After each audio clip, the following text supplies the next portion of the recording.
All right, guys, what is going on? Today we are going to talk about the squat, how to get your squat stronger, to get it better, to get your hips primarily stronger and better. And we're going to do that through two exercises. I'm going to show you a variation that we've done before, the Bulgarian split squat, which is a great way to overload the hips. We're going to add a little twist to it to make sure that we really hit those glutes, the glute medius in particular.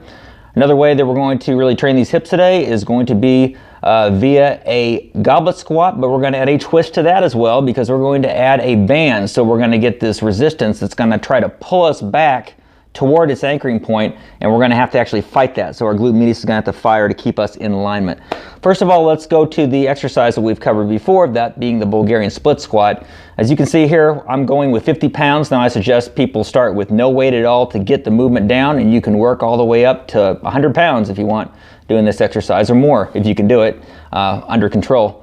And what I'm doing here is I'm going to be leaning more forward, which is going to bring more of the glutes and the hips in. If you're keeping your torso more vertical and your shin more vertical, then you're talking about getting more of the quadricep muscles involved. But we're trying to target the hips here today, so we want more of a forward lean, kind of leaning out as we go down, and then driving off that heel as we come back up. It's going to be a great way to really hit those hips and to make sure that we get those really strong, so when we go back underneath the bar to do our standard squat, we're going to be that much stronger.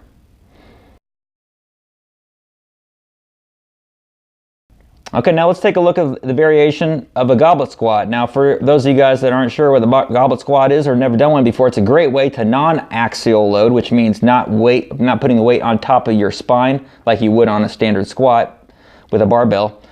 So we're going to have the dumbbell out in front of us here, and we're actually using a band that's actually going to want to pull us back. I have it anchored to a stable point, and that anchoring point is going to want to pull us back towards it. But our job is to not let that happen. We want to make sure that we maintain good squat control, and that means that glute medius is going to have to fire in order to keep us there.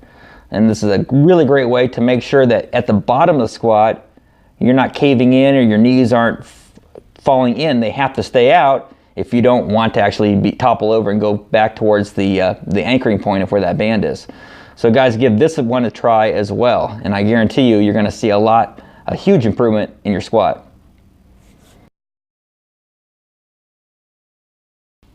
All right, so give those two exercises a try. I promise you guys, when you go back underneath the bar to do your standard squat, you're going to feel a lot more in command of that squat, and you're going to see your squat improve. As far as the numbers on the bar, I guarantee you they will go up because you're training these areas, these hips, that oftentimes we do not train them enough. I know a lot of guys that can squat a lot of weight under the bar. I mean, I'm talking 300, 400, maybe even 500 pounds, but their hips are incredibly weak when they do some of these exercises.